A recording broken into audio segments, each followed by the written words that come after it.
देखिए, जब से भारत में कॉकरोच पार्टी के संस्थापक की आगमन हुई है, उसके बाद जो है समर्थक जो है वो जंतर मंतर पहुंच करके लगातार विरोध कर रहे हैं। जानने का कोशिश करेंगे कि इस विरोध का क्या वजह है, कॉकरोच पार्टी के उद्देश्य क्या है। चलेंगे सीधे समर्थक से जानने का कोशिश करेंगे। क्या नाम है सर? मेरा नाम सुभाष चंद्र झा है। अच्छा, कहाँ से आने वाले हैं? मैं दिल्ली NCR में रहता हूँ, यहाँ वैशाली इंदिरापुरम में। यहाँ आने का उद्देश्य? यहाँ आने का उद्देश्य आप लोगों के साथ खड़े होने के लिए आया हूँ।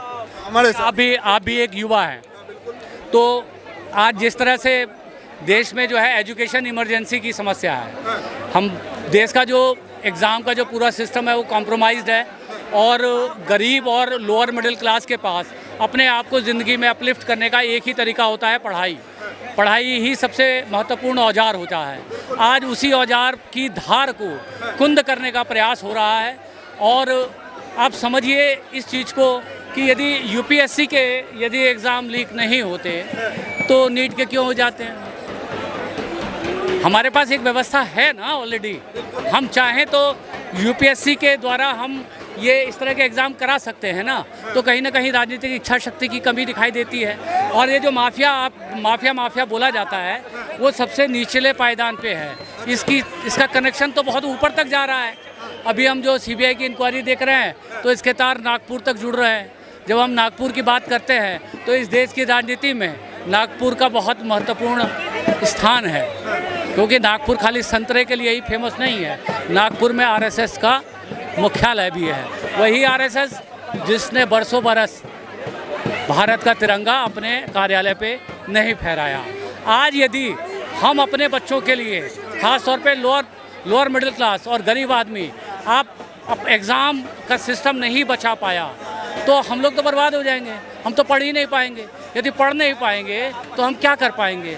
हम तो धर्मेंद्र प्रधान के बच्चे हैं नहीं कि हमको जो है वहाँ पे ऑक्सफोर्ड भेज देगा। हम रविशंकर प्रसाद के बेटे भी नहीं हैं। हम अनुराग ठाकुर के जो है कहते खानदान से भी नहीं है। तो हमारे पास तो एक पढ़ाई एकमात्र जरिया है और वो पढ़ाई आप देखिए, चाहे वो CBSE की OSM पद्धति हो, चाहे जो है नीट के एग्ज़ाम हो, चाहे जो है मतलब जितने कॉम्पिटिटिव एग्ज़ाम हैं सब लीक हो रहे हैं। लेकिन सर देखिए, आखिरकार कॉकरोच पार्टी का ही ज़रूरत क्यों पड़ गया? कॉकरोच पार्टी जो है मतलब सिर्फ एक सटायर के तौर पे शुरू हुआ और ये कोई अभी पार्टी नहीं है, कोई पॉलिटिकल आउटफिट नहीं है। इसने जो है आपके जैसे बहुत सारे युवाओं को मतलब असहमति की आवाज़ को एक जगह इकट्ठा करने का प्रयास किया है और सत्ता तक बात को पहुंचाने का प्रयास किया है। लेकिन इसका प्रतिनिधित्व जो है विदेशी कर रहे हैं ना।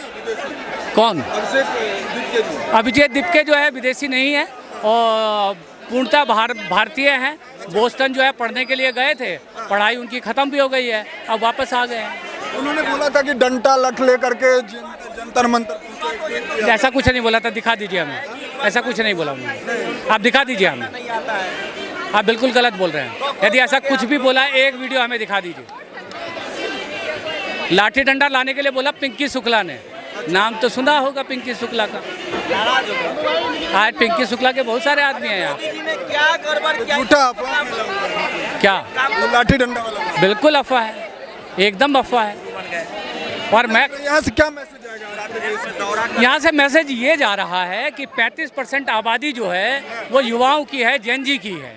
यदि ये 35% आबादी ने यदि करवट बदल ली और उसने ये सोच लिया कि जो सत्ता में बैठे हुए लोग हैं इनको अगली बार वोट नहीं करना है तो सरकार नीचे आ जाएगी। आप इस बात से समझ लीजिए कि जिस जंतर मंतर पे धरना प्रदर्शन करने के लिए 15 से 20 दिन का टाइम लगता है परमिशन मिलने के लिए, 1 घंटे में परमिशन का मिल जाना ये दिखाता है कि सरकार बैकफुट पे है।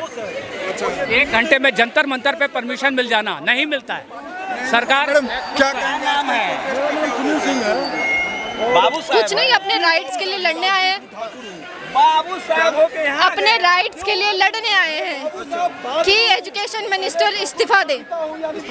बिल्कुल तमाम सारे बदलाव किए गए तो क्या बदलाव किए गए? मतलब कि बोल रहा है कि एग्जाम होगा, एयरफोर्स का पेपर लीक करने के बाद कोई एग्जाम कराता है? हर साल पेपर लीक करते हैं, हर साल एग्जाम। तो बेचारे जो सुसाइड कर गए उनका क्या? जिन्होंने सुसाइड कर लिया उनका क्या?